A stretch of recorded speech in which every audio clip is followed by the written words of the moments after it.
This is Matthew Cratter from Trader University, and today I want to do something a little bit different. I want to talk about my favorite non-financial books. This comes in response to a request from Harvey Lamb, wondering what I would say my three most influential non-finance books are. So I think I'd start with, a lot of you don't know that before I was in finance, before I went into the hedge fund industry, I actually got a PhD in English literature from UC Berkeley in California. Before that, I was an undergraduate at Stanford where I studied English literature and also did a double major along with music. And one of the people I met there was a very famous French scholar named Rene Girard, who had a very big influence on me and actually was one of my advisors on my dissertation.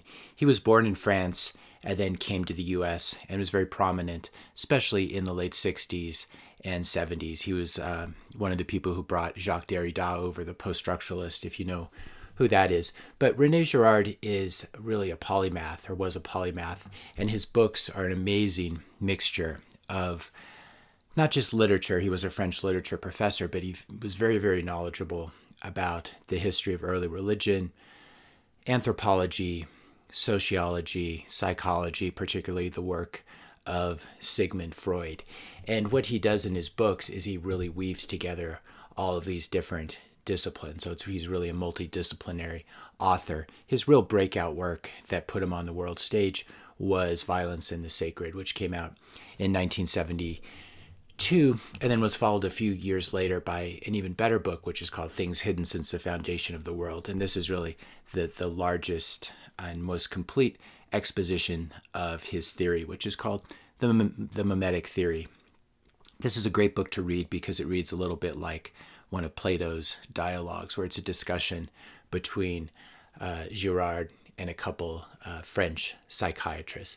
Absolutely fascinating. If you want to learn about his take on human psychology and how we don't just imitate what other people do. We don't just imitate their music or how they dress or their speech mannerisms, but we also learn to desire from other people. We imitate each other's desires. And when you imitate another person's desires, you have two sets of desires often converging on the same person or the same object or the same goal, and this can create conflict. So Girard develops a whole theory of human behavior based on this. The other kind of twin pillar of his theory is scapegoating, crowd violence, and he really examines it as it occurred in ancient history, as it occurs in the mythologies of the world.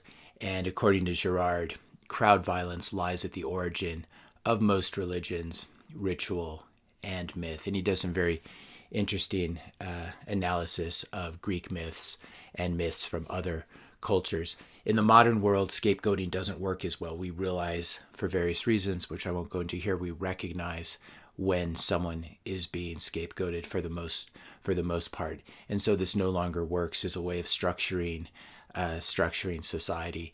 And as such, we're in this new, potentially unlimited world of unlimited violence and chaos.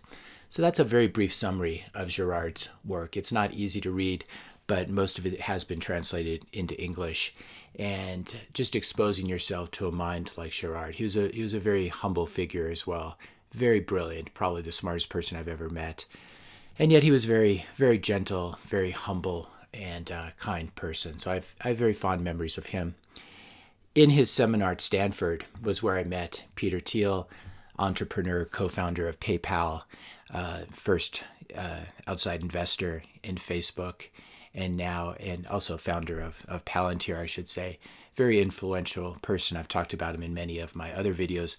I went to work for his hedge fund after graduate school and really learned a tremendous amount from him. He's always worth following, listening to his interviews, etc. And his book, 0 to 1, it's not really a non-finance book, but I thought I'd throw it in here.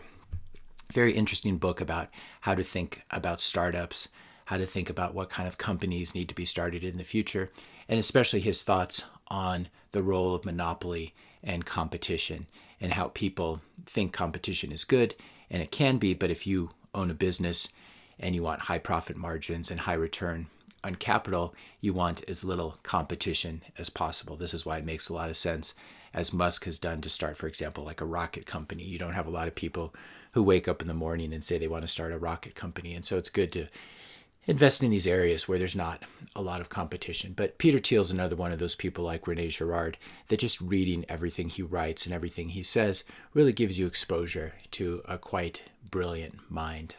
So those would be the sort of the nonfiction books I would start with. I have a special love for literature, for poetry, for fiction as well. So I thought I'd share a couple of those books as well. There's really, the list would be too long to include everything. Italo Calvino, wonderful Italian author. My two favorite books by him are Invisible Cities. It's the translation in English.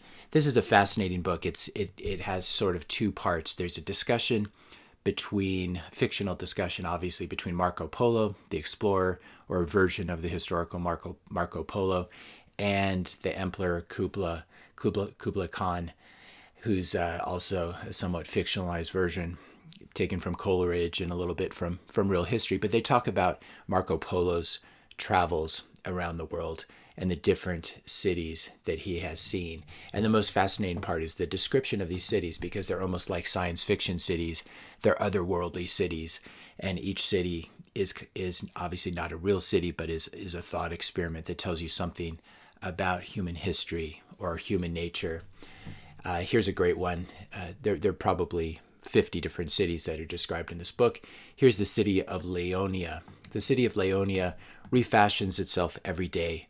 Every morning, the people wake between fresh sheets, wash with just unwrapped cakes of soap, wear brand new clothing, take from the latest model of refrigerator still unopened tins, listening to the last-minute jingles and the most up-to-date radio. You can tell when this was published, in the 50s or 60s. On the sidewalks, encased in spotless plastic bags, the remains of yesterday's Leonia await the garbage truck. So basically, everything gets thrown out overnight, and the city wakes up completely new. Even if you had an old tube of toothpaste, it will end up on the curb for the garbage person, and you'll have a brand new tube of toothpaste. A little bit of a commentary on consumer culture here. So that's one by Italo Calvino. Another really great one is The Baron in the Trees, Il Barone Rampante, which talks about a young baron or nobleman who has a fight with his father and decides to go climb up into a tree, and then he never comes down again, and he spends his whole life living in the trees. And this is early enough in history where there are enough trees that you could actually travel all around Italy and even all around Europe, jumping from tree to tree. So another really fanciful, fascinating novel, fiction.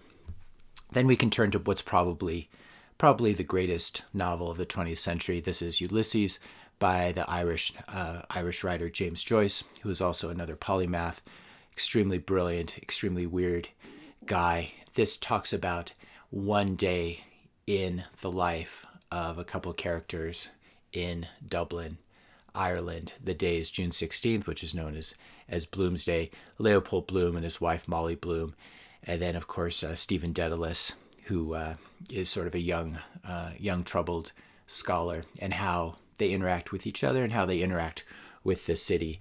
The different styles in this book are absolutely amazing. Every chapter is in a new style, many of them imitations of previous historical styles, maybe like a 17th century Jonathan Swift or Shakespeare, etc. And so the language is quite amazing. One of the more famous passages is in this question and answer chapter, second from the end, and it really alternates between two kinds of language, a very kind of scientific language and a very poetic, aesthetic language.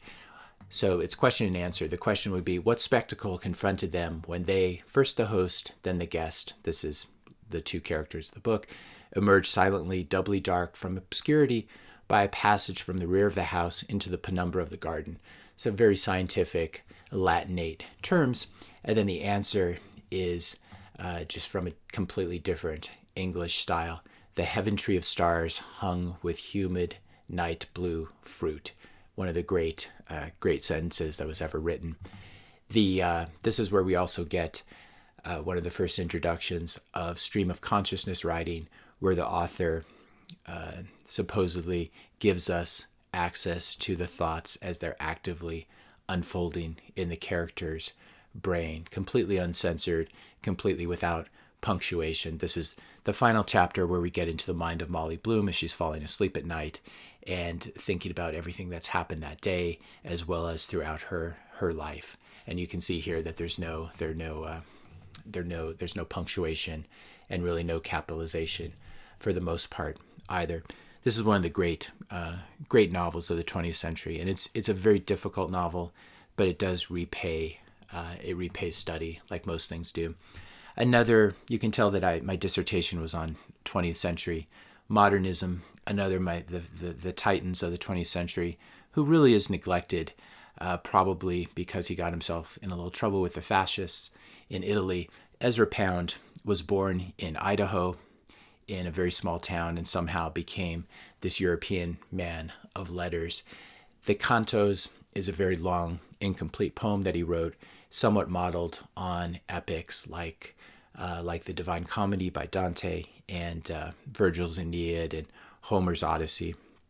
Very long poem, very complicated. And what's very interesting is it mixes Asian influences, world mythology influences, along with more Western, Greek and Roman imagery and Roman mythology.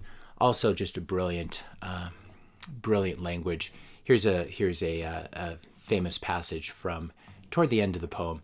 The ant's a centaur in his dragon world. Pull down thy vanity. It is not man made courage, or made order, or made grace. Pull down thy vanity, I say pull down. Learn of the green world what can be thy place in scaled invention or true artistry. Pull down thy vanity. So this is talking about how people have to return and look at the world of nature. And this is obviously humbling. And I love this line about the Ansa centaur in his dragon world, looking at the perspective of the world from an ant. The poem opens, the first canto, which is the first section, opens with a translation from Homer's Odyssey, but it's done somewhat in the style of Beowulf or an Anglo-Saxon poem. And so you get this really weird combination of Greek mythology, of Homer's Odyssey, combined with syntactical constructions that are right out of Anglo-Saxon. If you've ever read any Anglo-Saxon, I studied it in college, you can really appreciate the alliteration here and the way the lines are structured. And the way they're structured in Old English is you have two parts of each line, and they're sort of reflections of each other, and they talk to each other, and there's alliteration that's shared between them. Sun to a slumber, shadows over all the ocean, heavy with weeping and winds from sternward. This is how the English language used to work back when it was Old English or Anglo-Saxon. But even if you know nothing about this and you just like poetry, this is a wonderful, very, very long poem to read. Very difficult, very obscure in places. But if you love what the English language can do, and the English language is especially interesting because it is this huge melting pot of languages. It readily borrows vocabulary from all the languages of the world, and which makes it a very, very interesting language. English starts off as Anglo-Saxon, very Germanic language, and then after the Norman conquest, we get a huge influx of French vocabulary into English, and then this has just really continued over time as we've gotten Japanese words and Russian words and Greek words and words from every culture of the world. I'll leave you with one last passage from the second canto to give you an idea of how he mixes Asian poetry with more Western poetry. There's a famous passage, and Soshu churned in the sea, Soshu also, using the long moon for a churn stick. This is an invented Japanese goddess. I don't believe she exists.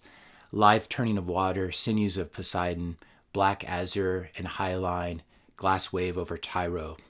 It goes on, but just absolutely tremendous language. And someone once said that the great modernist revolution in literature in Anglo-American modernism was nothing except that Ezra Pound happened to be born in Idaho and he was born with a very good ear for the sound of poetry. He was one of the ones who helped shape T.S. Eliot's Wasteland and a lot of Eliot's poetry as well, and he really helped a lot of different poets in the U.S. and in England and in Europe as well. And was a good friend of James Joyce as well. So that's a very brief survey. I thought I'd do something lighter for a Friday morning, but I think the takeaway here really is that reading, you shouldn't just read nonfiction. Don't just read finance books. Literature really does expand your mind. And even if you hated it in middle school and high school or college, returning to many of these books when you're older and you've had some life experience, you really see them in new ways, and they're actually much easier to read than you might expect. Your brain right now is probably much larger and more developed than it was as a high school brain. And one thing I like about literature is it allows you, especially reading things like science fiction or fantasy, or really any literature, it allows you to envision alternate worlds. And I think it's been very helpful to me in trying to imagine different versions of the world. What would the world look like on a Bitcoin standard, for example? If you found this video helpful, be sure to hit that subscribe and like button. Hit the notification bell if you want to be notified when I publish my next video. And let me know your questions and comments in the comment section below. If you have some favorite books or writers or poets, whether fiction, nonfiction books, that you'd like to share, feel free to drop those in the comments below. Thanks a lot for watching, and I hope you guys all have a great weekend.